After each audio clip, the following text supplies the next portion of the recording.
Hey, I'm Remi Warren, and I've got a front shoulder from a bull elk I just got. It's bone in, and I'm gonna be slow cooking this to shred it. It's really good in burritos, tacos, and enchiladas. It's super easy to make. I've just got some enchilada sauce, some taco seasoning, and some garlic.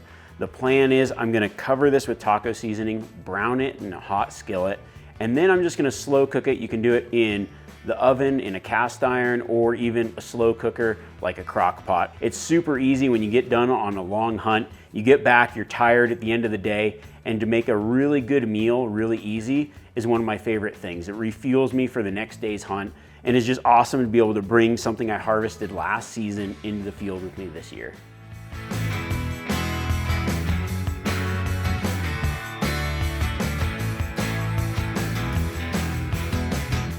So I just browned this elk shoulder, now I'm gonna cook it.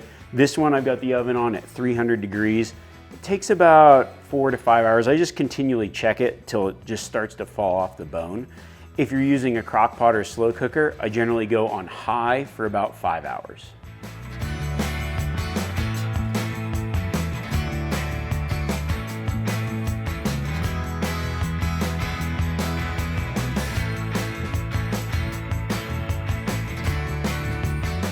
So while I'm at home, I've got some of this front shoulder and I'm just gonna brown it in a pan and make some tacos. I've got a few toppings for the tacos.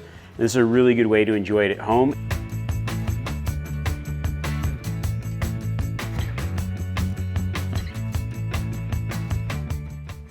So the rest of this, I'm just gonna vacuum seal it and then I can take it on my next hunt with me. It's a really good base camp meal and it's super easy to take with me in that vacuum sealed bag. Then I can just reheat it in the bag.